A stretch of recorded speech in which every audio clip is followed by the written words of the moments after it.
ముఖాముఖి కార్యక్రమానికి స్వాగతం సుస్వాగతం.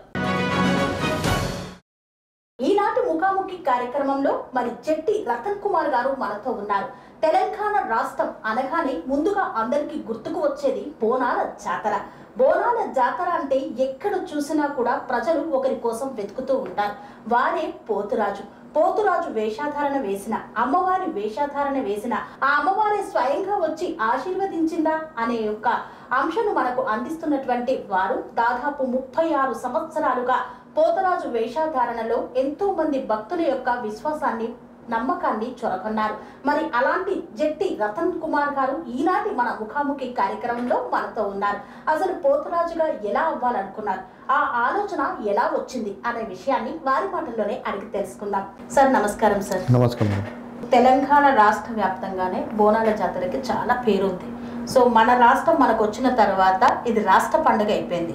ఈ ఉత్సవాలు మొదలు పెట్టినప్పటి నుండి అయిపోయే వరకు ప్రతి ఒక్కరూ ఎంతో ఆసక్తిగా ఎదురు చూస్తూ ఉంటారు. ఆ సందర్భంలో మీకు ఎలా అనిపిస్తుంది ఆ జాతరలో అలా పాల్గొన్నప్పుడు? అది సంవత్సరానికి ఒకసారి వస్తుంది కాబట్టి ఇక మేము కూడా ఇప్పుడు పలారం బండి తీస్తాం మేడం ఇంటి దగ్గరికి నుంచి. ఇక బోనాలు, ఘటాలు, శివసత్తులు అన్నీ తీస్తాను. నేను కూడా బండి తీస్తాను. నేను చిన్నగా ఉన్నప్పటి నుంచి మా ఫాదర్ తీస్తాడు. మేము తీయబట్టి ఇప్పుడు 75 years ఏమో అవుతుంది అనుకుంటాం మేడం. అసలు పలహారం బండి ఎందుకు తీస్తారు సార్? అమ్మవారు రథం అని అంటే పలారం వెనుక వంచుకుంటూ పోతుంటారు మనం, గుడాలు చెన్నెలు గిట్ట. కానీ ఇంతవరకు ఎవరు అట్లా వంచలే, మేము వంచినాం. ఫస్ట్ మా బస్సులో తొట్టెలు వెళ్తుంది, అమ్మవారి పల్లారం బండి కడతాం. అమ్మవారి విగ్రహంలో పెట్టి పొట్టెలు కట్టి డప్పులతో బ్యాండ్తో వెనక మొత్తం బస్సు బోనాలు మొత్తం పోతాయి. సాగబెట్టుకొని గుడి దగ్గర పోయి సాగబెట్టేసి వచ్చి బడి బోనాలు అన్నం ఉంటుంది కదా, ఆ అమ్మవారి దగ్గర పెట్టేసేసి ఓదాలు తీసుకొని ఇంటికి వచ్చి మళ్ళీ మండే రోజు రంగం, గౌరంగం, బల్లిగంప, అవి మళ్ళీ పలారం, పోతరాజులు, శివసత్తులు అవన్నీ వెళ్తాయి మేడం. రంగం అంటే అది ఆ పచ్చికుండ మీద నిలబడి భవిష్యవాణి చెప్తారు మేడం. వాళ్ళకి అమ్మవారు మీద ఉంటుంది కాబట్టి నమ్మాన్ని తెచ్చుకొని పచ్చికుండ మీద నిలబడతారు, నిలబడి భవిష్యవాణి చెప్తారు మేడం. అంటే మీరు ఎప్పుడైనా ఆ చిత్రాన్ని దగ్గర నుండి చూసారా సార్? పక్కకి నిలబడి చూసినా మేడం. నిజంగా ఆగుద్దా సార్? అంటే గుంత తవ్వుతారు మేము, అక్కడ గుంత తవ్వి ఆ గుంతలో పచ్చికుండ పెట్టి మొత్తం ఇటుకలతో నన్ను కడతారు, గుంతన తవ్వుతారు. పచ్చికుండ తీసుకొచ్చి దాని మీద పెట్టి దాన్ని బోర్లు ఇచ్చి దాని మీద నిలబడుతుంది. ఆయన నిలబడి భవిష్యవాణి దాన్ని ఇట్లా చేతులు వేసి పట్టుకుని భవిష్యవాణి చెప్తుంది. అంటే దానిపైన నిలబడతారు, అది లోపలికి ఇలా వెళ్ళిపోవడం పోదు. ఇప్పుడు ఇట్లా ఉన్నది కదా మేడం, ఇది రాయిది. ఇట్లా దీని మీద 4 మూలలు ఇటుకలు కట్టి దాని కొంచెం విరమట్టి గిట్టేసి దాని మీద కుండ ఇట్లా పెట్టేసి బొడ్లికి దాన్ని నిలబడి భవిష్యవాణి చెప్తారు. అంటే చెప్పిన భవిష్యవాణి వాస్తవమే అంటారు? వాస్తవమే మేడం. ఆమె వచ్చి అమ్మవారు వచ్చేసి ఆమె పైన చెప్పింది ప్రతిదీ వాస్తవమే. సో బోనాలకు ఎన్ని రోజుల ముందు నుండి మీరు దీక్షలో ఉంటారు సార్?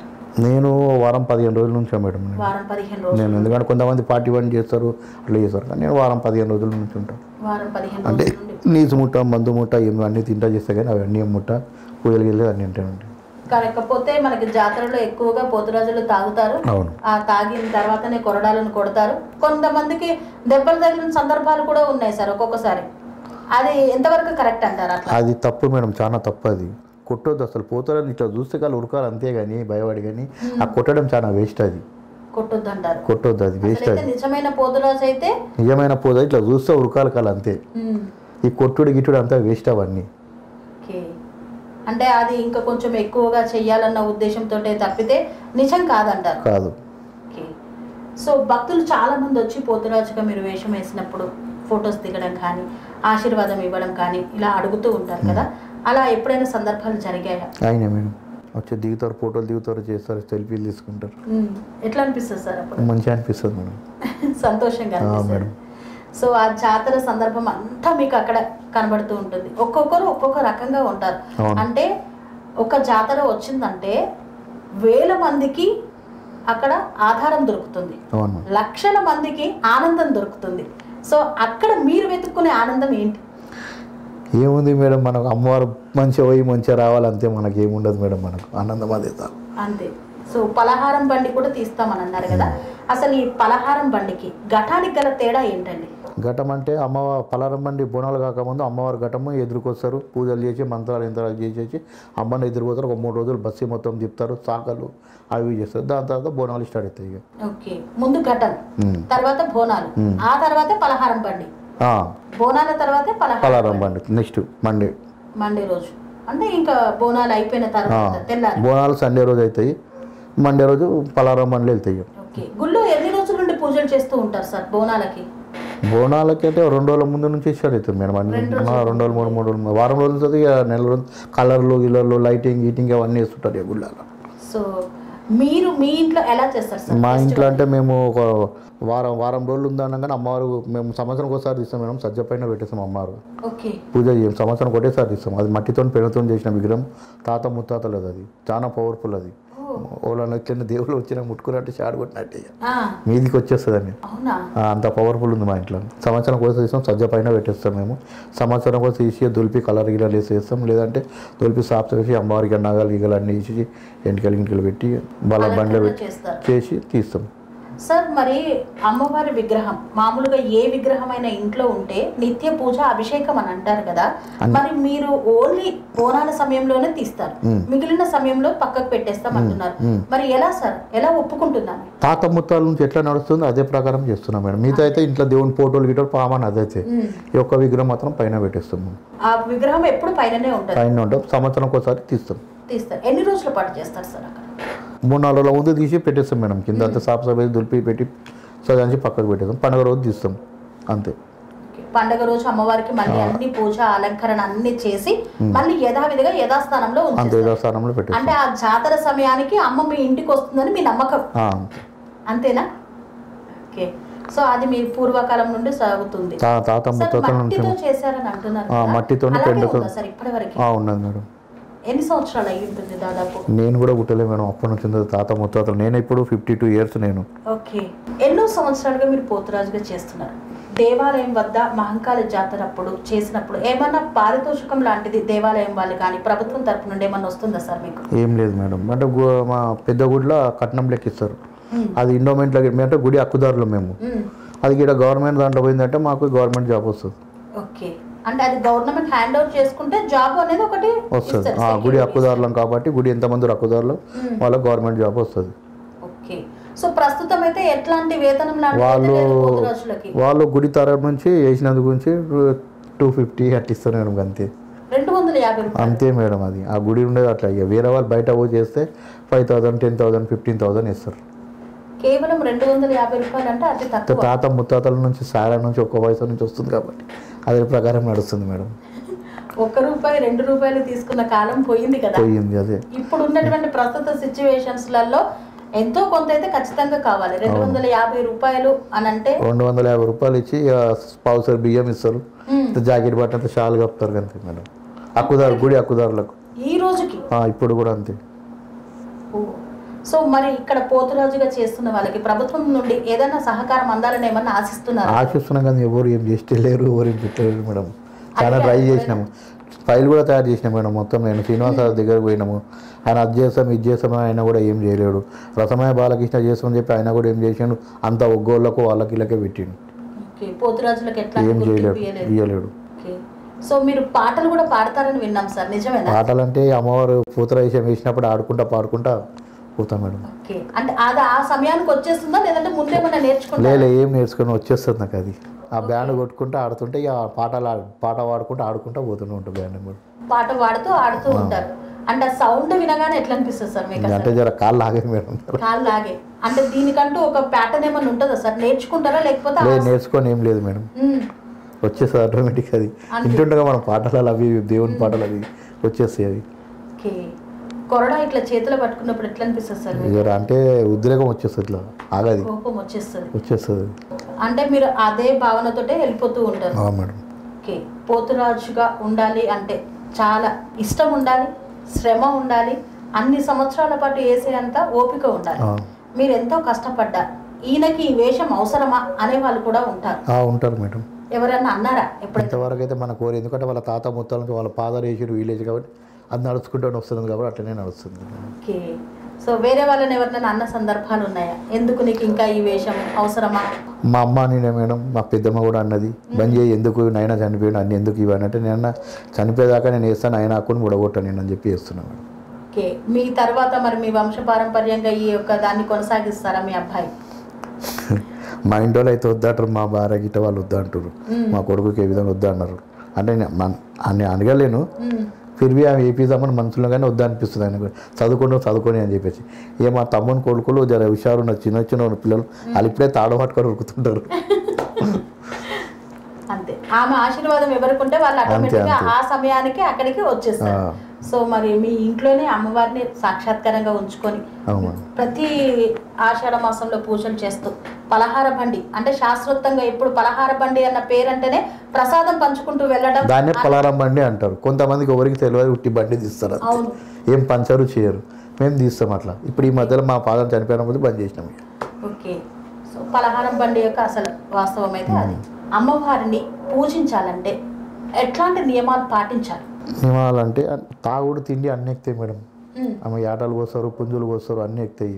ఆమె ఏం తినకుండా చేయకుండా ఆమెకు మంచిగా నిండుగా సదాంచి పసుపు కుంకుమ అభిషేకం చేసి అన్ని కడిగి చేసి అభిషేకం చేసి పసుపు కుంకుమ పెట్టి ఆమెకు అలంకరిస్తే అది జర నిష్టంలో ఉంటుంది. అమ్మవారి దగ్గర పెట్టిన నిమ్మకాయలతోటి పవర్ఫుల్ ఉంటుంది మేడం. పక్కా మేడం, అది 100% నమ్మొచ్చు మేడం. అమ్మవారి మెడలో ఉన్న దండ కానీ అమ్మవారి కాలు కింద ఉన్న అమ్మవారి దగ్గర పెట్టిందా కానీ కొంచెం బండర్ దాని మీద పడ్డగారు ఒకరికి ఇచ్చిన మనం అనుకున్నది అనుకుంటే అది ఇస్తే అది కంపల్సరీ అవుతుంది మేడం. కొంతమంది నమ్ముకున్న వాళ్ళకు అవుతుంది, నమ్మకంలో ఏది ఏందని పడితే కాదు అది. అదైతే ఖచ్చితంగా నమ్మొచ్చు అంటారు మేడం. ఈ ముడుపులు కూడా కడుతూ ఉంటారు మేడం. అది ఎందుకు అది అంటే మనకి ఏదైనా మొక్కు ఉన్నదనుకో, మనకి ఇది కావాలి అది కావాలి ఇది కావాలని మొక్కుబడి కడతారు. ఆయన తర్వాత అది చేసుకుంటారు. మొక్కు ఉన్నది ఏం మొక్కు తీర్చుకున్నా మొక్కు పోయి తీర్చుకుంటారు. ఆషాఢ మాసంలో అమ్మవారికి ఓడి బియ్యం ఎక్కువగా పోస్తూ. అవును మేడం. అసలు ఎందుకు అమ్మవారికి ఓడి బియ్యం పోస్తారు? ఇప్పుడు మనం పెళ్ళి అయినా మనకు అత్తగారు మనకు వాళ్ళకి ఎట్లా పొడి బియ్యం పోస్తాం అట్లా మనం కూడా అమ్మవారికి ఓడి బియ్యం పోస్తాం మేడం. అది అమ్మవారికి ఓడి బియ్యం తీరుతుంది అని చెప్పి జాకెట్ బట్ట పెట్టి కొడుకు పిల్లలు వేషధారణలో మీకు సాటిస్ఫాక్షన్ ఉందా? ఉన్నది మేడం, సాటిస్ఫాక్షన్ ఉంది. సో ఇప్పటికి సినిమాలలో సీరియళ్లలో కూడా నటించారు కదా, సో ఇంకా అవకాశం వస్తే ఆ వైపుకు వెళ్ళే ఆలోచన ఉందా? ఇప్పుడు మధ్యలో అయితే పోతలేను మేడం.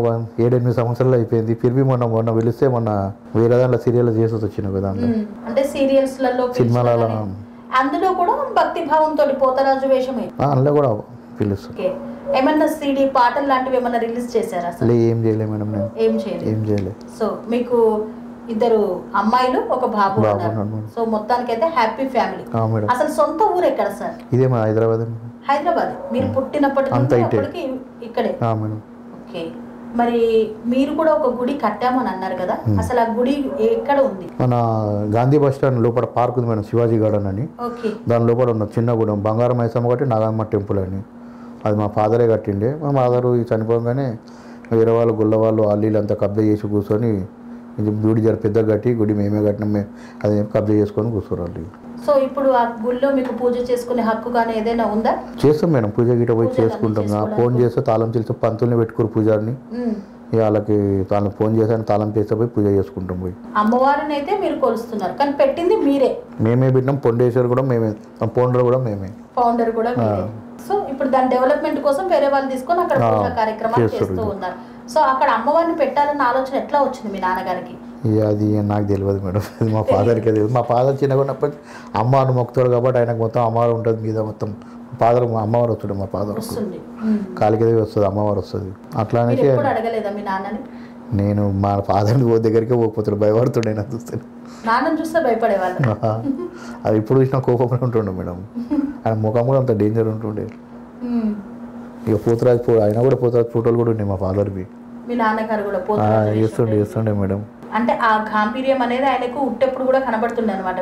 ఓరు బస్సులో కూడా ఓళ్ళు భయం, అందరూ ఓళ్ళ దగ్గర కూడా మెంటల్ అని చెప్పి కిరినాడని కోపం వస్తున్నాడని. మరి మీరు ఇప్పుడు ఎలా ఉంటున్నారు జనాలతోటి? మరి నేనే మంచిగా ఉన్నా మేడం, నేను అందరితోటి ప్రేమగా మంచిగా హ్యాపీగా మాట్లాడుకుంటూ అంతా హ్యాపీగా ఉంది. సో మరి ఈ రోజు మీరు పోతురాజు వేషధారణ వేస్తూ సీరియళ్లలో నటిస్తూ ఎంతగానో పేరు తెచ్చుకున్నారు. అందరు ఇప్పుడు మిమ్మల్ని జట్టి రతన్ కుమార్ అంటే గుర్తుపడతారు, పోతురాజుగా అందరూ గుర్తుపడతారు. సో ఎట్లా అనిపిస్తుంది సార్ ఈ రోజు ఇక్కడ ముఖాముఖి కార్యక్రమంలో మీరు వచ్చారు? మంచిది, బాగుంది మేడం, సంతోషంగా ఉంది. ఒక పోతురాజుగా నెక్స్ట్ జనరేషన్స్ కి మీరు ఇచ్చే సూచన ఏంటి సార్? ఒక పోతురాజుగా కానివ్వండి, ఒక భక్తుడిగా కానివ్వండి. అంటే సహాయం కోసం వచ్చిన వారికి అయితే సహాయాన్ని అందిస్తుంటాం. వచ్చి సహాయం అడిగిన వాళ్ళకైతే సహాయం చేస్తున్నారు. సో ఇంకా మళ్ళీ నెక్స్ట్ మన ఆచారాలను ఎట్లా కొనసాగించాలంటారు? అందరితో పాటు మనం కూడా అదే జనరేషన్ ఇట్లా నడుస్తుంది, అదే ప్రకారం ఇప్పుడు మారిపోతుంది, ట్రెండ్ మారిపోతుంది, కొత్త రకంగా వెళ్ళిపోతున్నారు. మన ఆచారాలు వ్యవహారాలు అన్నీ కూడా అంతరించిపోయే పరిస్థితులు వచ్చింది. ఆధునిక యుగం మారిపోతుంది. మరి ఎట్లా అంటారు? మన తల్లిదండ్రులు చెప్పిన మాటలు వింటూ యువత ముందుకెళ్ళాలంటారా? వాళ్ళ తల్లిదండ్రులు చెప్పినట్టు వినాలి మేడం. వాళ్ళు చెప్పినట్టు వినకపోతే మనం ఎటు కాకుండా ఉంటాం. మనం ఇక మెయిన్ మన తల్లిదండ్రులే కదా మేడం ఫస్ట్, దాని తర్వాత దేవుళ్ళు. సో భక్తి మార్గంలో ముందుకెళ్ళాలి అంటారు. సో మరి మీ 36 సంవత్సరాల జీవితంలో పోతురాజుగా నడిపినటువంటి జీవితంలో ఉన్నటువంటి ఎన్నో అమూల్యమైన సందేశాలను మాకు అందజేశారు. అదేవిధంగా ఇంకా తెలియనటువంటి విషయాలను కూడా మాకు తెలిపారు. ఇలాగే ఇంకా మరిన్ని విశేషాలు మీ నుండి తెలుసుకోవాలని కోరుకుంటూ మరొకసారి కలుసుకుందాం sir. Thank you. Panacea Meridian hospitals ప్రతి సామాన్యుడికి అందుబాటులో అంతర్జాతీయ వైద్య ప్రమాణాలతో వైద్యం, 24 గంటల అంబులెన్స్ సర్వీసుతో పాటు అత్యవసర సేవలతో ఏర్పాటైన చికిత్సా విభాగం. మా దగ్గర గుండె సంబంధిత, మూత్రపిండ, కాలేయ, కంటి జబ్బులకు, మోకాళ్ల శస్త్రచికిత్సతో పాటు కోవిడ్-19, బ్లాక్ ఫంగస్ వంటి వైరస్లకు, అన్ని రకాల ఆరోగ్య సమస్యలకు నమ్మకమైన అత్యాధునిక వైద్య చికిత్సను అందిస్తున్న హాస్పిటల్ పనేసియా మెరిడియన్ హాస్పిటల్స్. మీ ఆరోగ్య సమస్య ఏదైనా ఇప్పుడు పరిష్కారం సాధ్యం. సంపూర్ణ ఆరోగ్యం కోసం సంప్రదించండి Panacea Meridian hospitals. Opposite Beeramguda Kaman, RC Puram, Sangareddy district. Pin code 502032. సంప్రదించాల్సిన ఫోన్ నెంబర్ 0845524177 మరియు 7893757770.